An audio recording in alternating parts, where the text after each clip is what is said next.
Today's topic is about no appraisal contingencies and what happens if a home does not appraise. Now, financing a home in a seller's market, which means an extremely hot real estate market with limited inventory, is very different.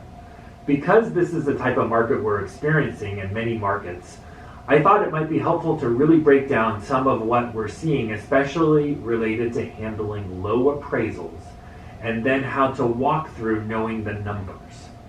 Now more than ever, I'm receiving purchase contracts that have the appraisal contingency waived, meaning no matter what the house appraises at, the buyer is going to purchase the property, not dependent on the appraisal.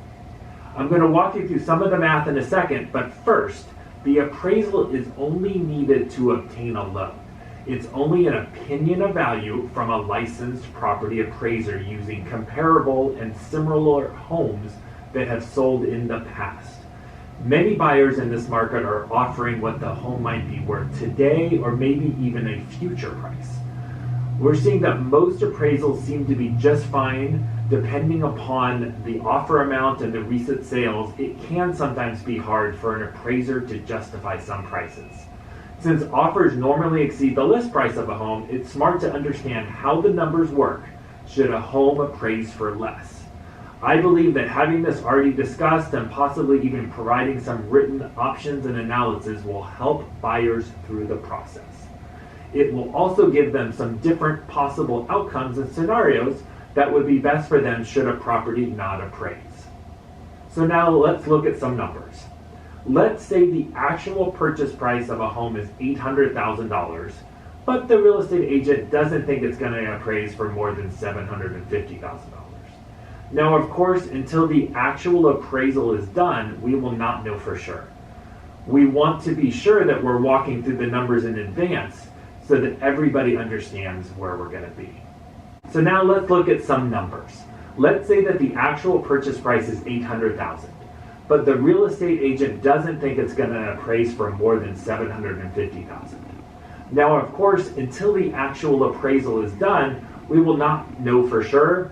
We want to make sure that we're walking through some of the projected numbers with the buyer in the contract negotiation phase. We want them to understand that if in fact the home only appraises for $750,000 versus the purchase price of $800,000, they will understand the math behind it all. If the buyers are expecting to put down 20% of $800,000, that's $160,000, and the estimated loan amount would be $640,000. However, if the house appraises for less than the purchase price, it is important to know that from a lending perspective, the lender is going to lend on the lower of these two numbers, $800,000 and $750,000. So if the house purchase price is $800,000, but the appraisal comes in at $750,000, then $750,000 is going to be the number that drives the down payment. Plus, the buyer is going to have to make up the difference. Here's the math. Let's say the buyer is still going to put down 20% of the $750,000 value. That's $150,000, giving them a loan amount of $600,000. So the loan amount goes down. The buyer is going to also come in with a 20% down, which in this scenario is $150,000. Plus, they have to make up the spread between the purchase price and the market value, which is another $50,000. So in this scenario, at a $750,000 appraised value, it means that their total funds out of pocket, assuming the same down payment, is $200,000 plus closing costs.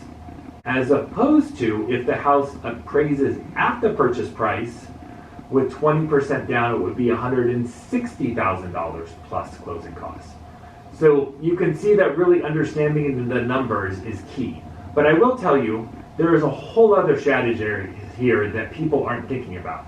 And that is if our borrowers only had $160,000 allocated for the down payment, so they can't come up with, say, $200,000. Okay, that's fine. Let's look at the numbers in that situation. What we will walk through is instead of putting down 20% as the down payment, let's do a 15% down payment of the $750,000. That brings us to $112,500 plus the extra $50,000 for a grand total of $162,500, which is a lot closer to the $160,000 the buyer originally allocated for the down payment. What's so cool about it is that you're not only limited to putting down 15 or 20%, depending upon the loan type, the loan limits in the county, and the buyer's qualification, it could be 10% or 5%. There are many different options here. So do not let the fact that your buyer may have to go above the list price to discourage them from continuing that offer if that is the house they want. Because depending upon their assets and the loan strategy, there might be a way to accomplish it. Now, the disclaimer is that if the buyer is putting down less than 20%, they will have to pay mortgage insurance, so please remember that.